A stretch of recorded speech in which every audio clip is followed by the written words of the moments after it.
In today's fast-paced business world, the old command and control leadership style is absolutely obsolete. More and more successful companies are discovering the power of employee autonomy. But what does autonomy really mean in the workplace? And how can we foster it without losing sight of our business goals? Well, today we're diving deep into the world of team autonomy with our special guest, Melissa Severance. She's a executive leadership coach and an HR consultant and training specialist. We'll explore how giving your team more freedom can lead to increased creativity, productivity, and job satisfaction. Whether you're a startup founder or leading an established company, this episode is going to give you practical insights on how to build a culture of autonomy. We'll discuss everything from trust-building strategies to performance evaluation in an autonomous environment. Get ready to transform your leadership approach and unleash your team's full potential. Your journey to creating a more empowered and engaged workforce starts now. Let's dive in. Welcome, Melissa. Hi, Jen. How are you? I'm good. We've had you on the last 2 seasons. We've talked a lot about HR and empowering teams and just all around teams, because that's what you do. Yeah, I enjoy really bringing team success to the next level, and really excited about this topic today because I do think every leader needs to really think about how they're empowering and giving their employees decision-making capabilities. So. So I was reading somewhere, it's about the new, I don't know, is it Generation Z? Mm-hmm. Is that Z? And there's also there's going to be 6 in the workforce soon, which is crazy. Unprecedented. No, never happened before. That, what they're really looking for right now isn't necessarily always the money, that's nice, but they're looking for what impact am I going to make and how can I be the one to do that impacting? And that goes along with this autonomy because you have to give them that or they're like, peace out. Yeah. They want growth. They want to get to the next level. They want to show they're having purpose and making an impact. So we need to help them do that. So what does, at the core, providing that autonomy look like? What does it look like if a leader says, you know what, I'm an autonomous leader, I'm going to let you, here you go. Yeah, what does that look like? I think there's clear goals. Everybody knows what they can do, what they should do. And there might be thresholds, but there is a lot of openness for them to try things, think outside the box, make decisions, and take things to another level, do things a little differently. And they're not going to get scolded for it. They're not going to say, no, you have to do it this way, the way we've always done it. They could be creative. They can be innovative. They're going to transform. And that's what we really need our people to feel when they're at work. They can have open communication, raise their hand, say, hey, I have an idea. Let's give it a shot. Be okay to fail. And if they do fail, let's learn from it and do better the next time. What do you think are some barriers and why leaders may not want to step into, leading their teams with autonomy? Why? Yeah. What would that be? Great leaders develop great team members. So it really starts at the top with the leader and how they have been trained and developed as a leader. Yeah. Unfortunately, a lot of them are just doing the same that has been done to them, which is insanity, right? But we continue to do that. And we think we need to micromanage. We don't know how to lead. So they do activities or try to be part of things too much and not give people that, that string to let them go and be them and take control and do great things their way.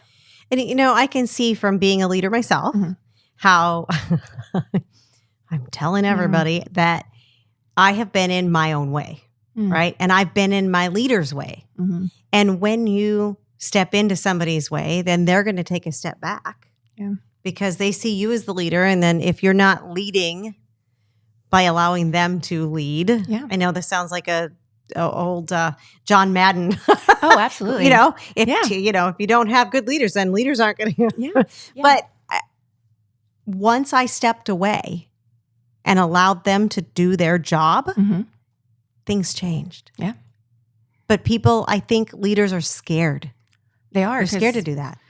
They've only known one way, and it's scary. There's fear. Yeah. The unknown, but being an entrepreneur and being a leader, we have to embrace it and know that great things can come from it. So what's a first step to overcoming that mentality of, okay, I mean, I know for me, it was just one day the light bulb went off and I went, what am I doing? I need to back away and let them do their job. Yeah. I think it comes from, developing trust on a team. And I think sometimes leaders don't trust their people and they have to figure out how to and know the different strengths of their people, what they bring to the table, what their knowledge is, what they could excel in, and do it in baby steps. I think you can't do all or nothing, can't be 100%. So give them a project, give them, certain parts of their job that they can make decisions, or a threshold of a certain amount of money that you can make decisions with, to see where they go with it. And maybe you can keep bringing it higher. And then at one point they're totally empowered. So is that how you would suggest starting it, going in gradually? Yeah. By just dipping their toe in? Definitely. You got to make sure you're the right person doing the right things. So sometimes it's looking at the whole team, evaluating their strengths, making sure people are doing the right thing. Everybody needs different empowerment or accountability. Everybody's different. So what you might do for one employee will be totally different for another employee. Sometimes the whole team, everything works, but usually it doesn't. I'm sure you know that as well. It would be so easy, right? We want it to be easy, but it's really not. We have to really dig deep on each person. And I do think it's giving them a project, giving them something to show what they can do, and then continuing giving them opportunities. Make sure they see you in action doing certain things that you're going to want them to do before. Doesn't really cost any money to have them in a meeting or to try something, hey, try this project. Let me know, try to get it 60% for me, or, the 80-20 rule, try to get to there if they can do the 80%. There's no harm. And you're getting them motivated. They're excited to do something new and different. You're showing trust. Right. So, yeah. And I think that, the trust component of it is pretty huge, because whether you're a business owner or you're a team lead or whatever you are in leadership, that has to come first. You have to build up that level of trust with your team to know that, okay, if I give them this and back away, maybe they're not going to do it to, my level, which is, 90%. Yeah. But am I okay with 70%? It doesn't always have to be 100% if it can get close. Yeah, we have to let go of process and just know the outcomes are there. Because our process, we think it's the best. It might not be. I learned so much from all these millennials, people younger than me that can do all these amazing things on apps with technology that I do not know about. I want to learn from them, like the reverse mentorship. Yeah. We can learn from our employees. We have to let it happen. And we don't need to know everything. We can say, I don't know, to our team. Showing that really will start building that trust. I agree, because if we're a know-it-all, where is there to go from there? Nowhere. Right. And I want to touch on something that you said about roles. And finding, I have a saying that it was handed down to me. It's not my idea, but the right souls for the right roles. Oh, I love it. Yeah. And you find through this process of maybe that's not the right soul for that role. Yeah, I think you really have to evaluate your team. I think I told you this in another podcast, that they used to put me in process and creating process, and my assessment said I was horrible at it. But I mastered it from so many years of doing it and got thrown into it, and I was the only one that could do it. So I'm great with process. I'm great with implementing things, but that probably wasn't my strength. Yeah. I had other strengths. So we maybe push people in other directions because we need them there, and then they become a master at it. But is that really where they should be, where they're really loving their job and giving the most impact to the firm? So we need to, that's why I love assessments, seeing where people lie. Are they in the right seats for success? And then you have the other end of the continuum where you throw somebody into the role and maybe they don't master it. And they're miserable. They hate their job. And then you wonder why they quit or why you can't keep somebody in that role. Exactly. And you're pushing them the square peg into the round hole kind of analogy. I had this one person who reported to me. She never wanted people to report into her. She was an individual contributor. She knew what she wanted, but she was a rock star, did amazing work. And when she did coach and guide, it was amazing as well too, but she just didn't want that. And so many years, I actually, my leadership was in question because I didn't keep pushing her, but she did it naturally and she was happy with the way she did it, and I laughed that she had more and more people report to her, and she wound up leaving because she felt so pushed into something that she knew wasn't naturally what she wanted to do or what she enjoyed doing. Even though she's really good at it, doesn't mean you need to do it. So on that note, What advice would you give to somebody who is in that position, who's being pushed? Yeah. And they're like, no, wait a second. This is not where I see myself or not where I feel like I excel. Yeah. What would you suggest? I've had a lot of coaching clients where we had to discuss this, and it's really open communication and going to your leader and saying, hey, I know you need me for this, but this is not really where I want to be. Mm-hmm. How can we get somebody else to backfill me eventually? It doesn't have to be today, tomorrow, the next month, but like, how do we figure out some other solutions or parts of this job to go to somebody else that's more in tune with it? And I like to do more of this, and seeing how we can change roles within the team or to bring a new fresh perspective in from somebody else that has that exposure and experience. It's really all about the discussions and having them come to you and feel like they can. See, that's the thing, right? Because a lot of people may be scared. Yeah. And go, you know what? I could get fired over this. What if I say, you know, I don't want this role. You know, that's always a scary part. Hey, is it more scary to go to work every day and hate it and not know that you're not contributing? I think bad work comes from that, not on purpose. It just does. You have no passion. You don't love what you're doing. It gives you anxiety. Are you really performing to your top of your ability? Probably not. Right. Exactly. You know, another idea that I have here is I'm actually working on something with that marries innovation with core values and that whole topic. But how do you feel that providing your team with autonomy, what does that do for innovation within your company? I think it just allows it to thrive. You know, I do love group things and group brainstorming, all of that together, I think helps as well too for creativity and innovation. But sometimes on your own, you can figure things out in another way because you're not like brought into another form of thinking when you're right here. You can go where you need to go to try to figure things out, and you're trying things by yourself.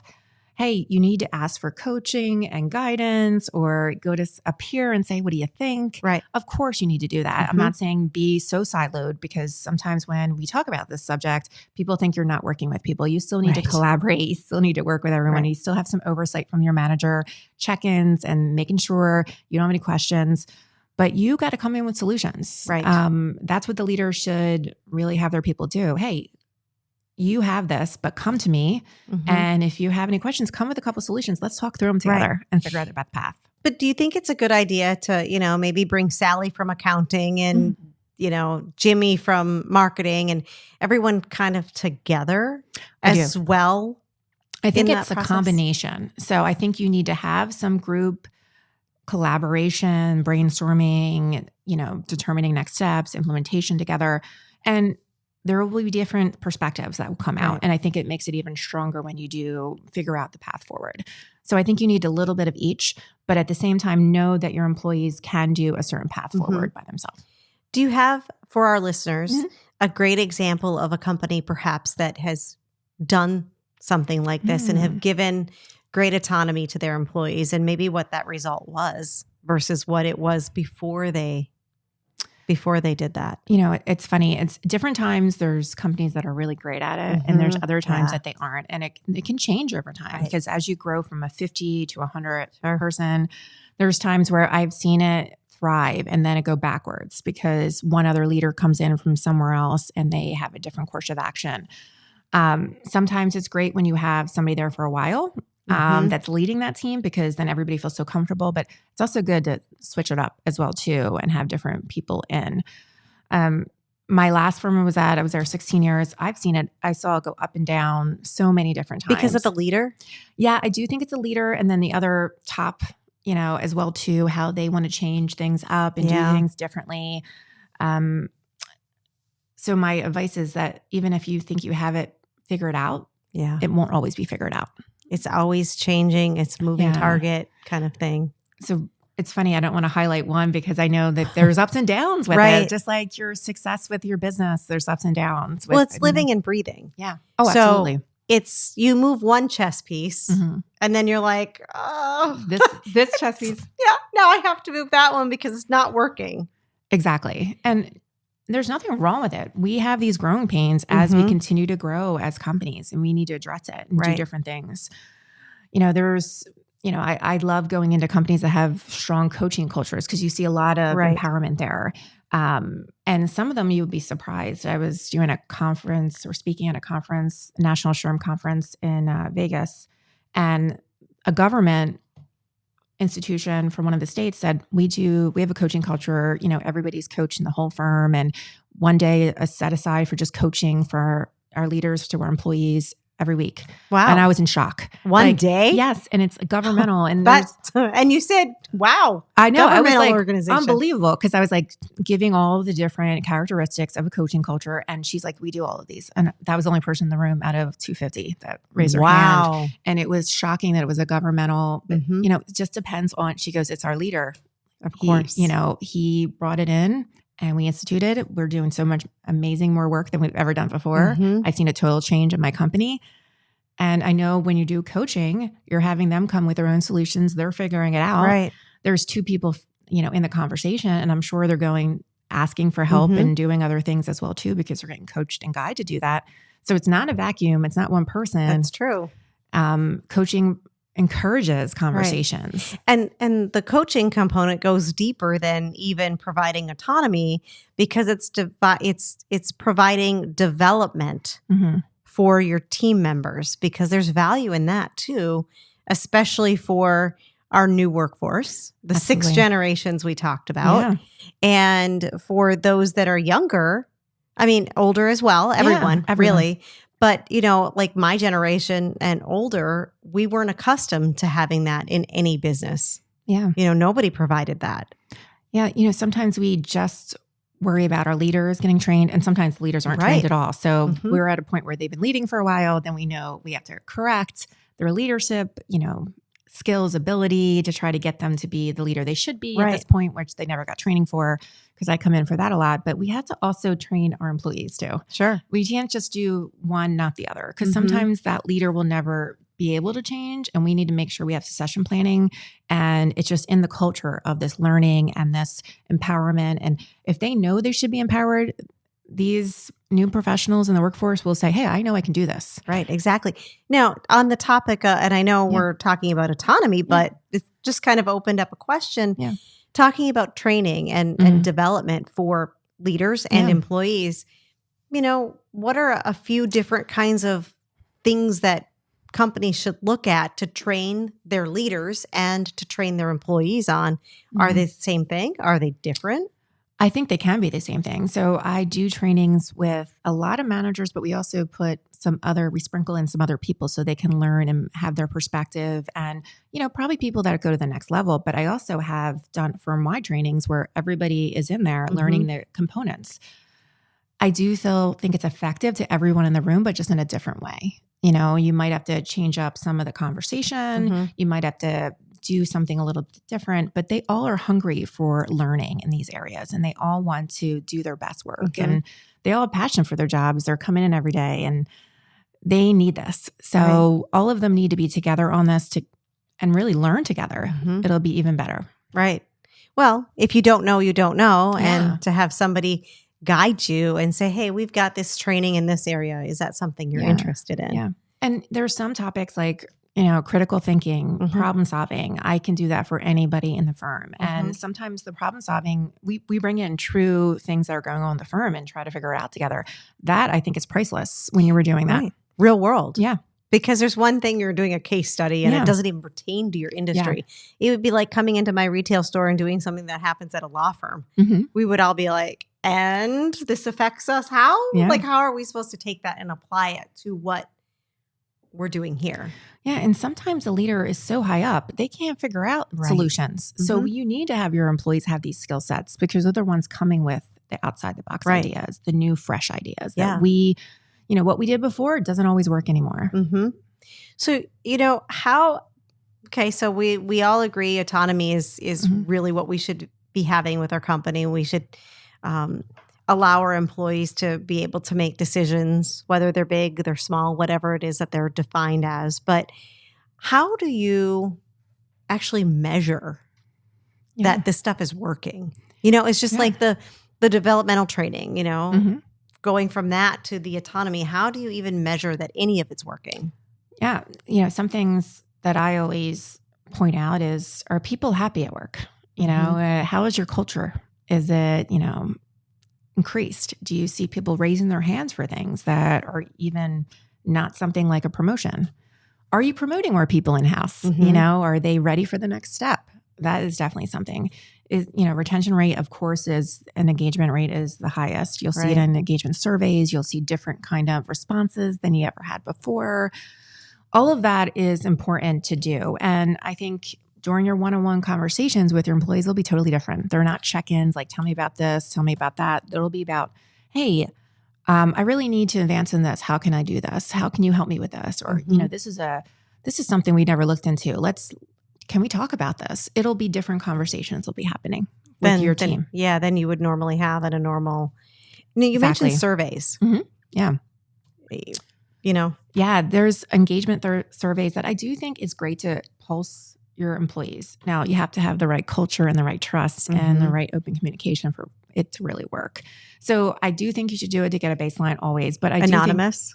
Anonymous is actually better. But a lot of companies and even if you do an anonymous, everybody feels it's really not anonymous. There's a way you can find out. And so I do say try to go third parties or different things along those lines.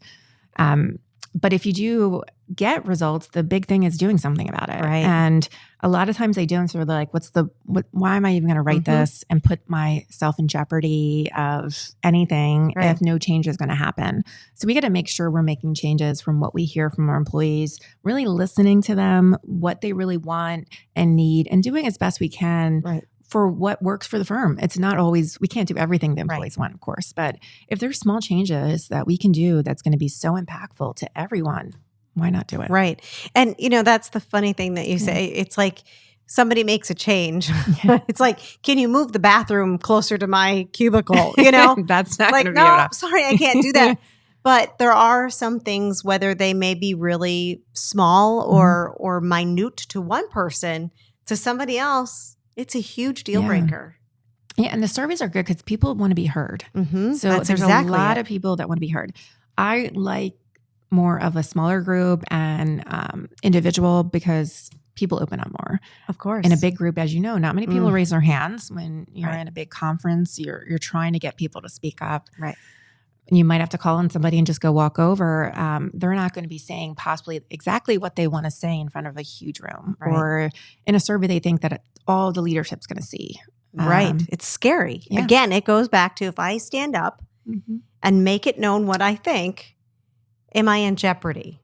Are they going to think something less of me? Or are they going to look over me for the next promotion because the squeaky wheel gets the oil kind of thing? Absolutely. The squeaky wheels are tough, but they make change and they make you better. So I would like more squeaky wheels. It's funny. I was just talking to my daughter about something with her sorority. And I'm like, well, it's in your control, right? Yeah. You could say, hey, I want to be on this committee or I want to make this change. And then I said, what about your friend? And she's like, oh, I doubt that, that person will want to do that. And I'm like, well, then it's up to you. Yeah. But so many people back down. I think fear of rejection, fear of just voicing it and getting it out there. But imagine what it's going to feel like on the other end if you actually were the person that made the catalyst to make that change. Yeah. And, one question I ask in coaching all the time is, what's the harm? What do you think is going to happen when you do this? And usually when you think through it and you say them out loud, they're not as scary anymore. And they're like, you know what? I can do that. That's not going to be something that I'm really nervous about, or it's going to be really hurting my career. It might just open communication and things might get better. Yeah. Most of the time, if we say it, we verbalize it, you look at it and you go, oh, well, that's, what is the worst thing that can happen? Oh, well, this. Well, that's it? Yeah. But in our heads, it's this mountain. But when we say it, it's a molehill. And sometimes people need other people to feel it and think it too before they say it. They can't be the only one. But usually people have a lot of the same thoughts and feelings about a firm or a process or something like that. They're just too scared to say it. You need to be, have the confidence to really bring it up. Right. Yeah, absolutely. Well, I feel like we were kind of all over the place today. But it all related back to to creating autonomy with your team and really what it does. Is there anything else you'd like to share with our audience that we really didn't touch on today with regard to autonomy? Let's see, so much fun stuff. You know, I think it's, you know, start small, pilot different empowerment to your team. It all will help you gradually let it go. And, you know, it's funny, Joe. Yes. Joe, the home Joe, pro. the home pro. We're giving you a shout out. Shout out. Joe, maybe you want to sponsor the Confident Entrepreneur. Just throwing that out there. He'd be a great sponsor. But he, you know, if you look back at his podcast with you, just such great information. And, you know, I remember when he, you know, we went to Hawaii 2+ years ago now, and his company worked without him for the time we were there. And that story always is great for me to highlight because until we're out of the picture, we don't know that it could work without us. We can make money, revenue. We don't have to be in every decision. We don't have to be at the table. We can empower people to get it done for us. You're right. So, it can break while you're gone. Yeah. They can figure out how to fix it. If they can't figure out how to fix it, you fix it when you get back. Exactly. But, you know, it's been nice seeing his journey and his ups and downs. Other, you know, and he'll be on again. Oh, he'll be on again this season. You're going to learn a lot of great stuff from him, you know, coming up. He's in his own and trying all these different things. You know, exciting. He's really empowering people around him because he has to. Right. That's our job as leaders. Yeah. Well, wonderful. Well, if our listeners would like to get in touch with you, Melissa, how do they do so? So you can go to inspirebigdreams.com, Melissa Severance and Inspire Big Dreams on all the social channels, LinkedIn, you know, Facebook, Instagram. I'm all over. So DM me, reach out, melissa@inspirebigdreams.com. Love to chat with you about teams, leadership, HR, anything that you might need. Wonderful. Thank you so much, Melissa. Thanks, Jen. Always great being here. And thank you so much to my listeners. Have a great day.